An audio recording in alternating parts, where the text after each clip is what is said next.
हातातून गुलाबी धांदल वाफाळला पिरमाची मोगरी मलमल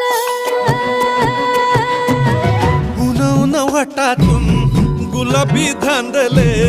वाफाळला पिरमाची मोगरी मलमल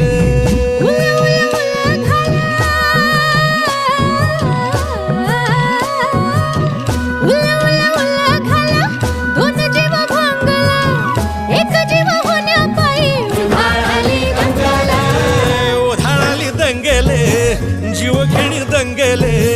वाफाळल्या पिरमाची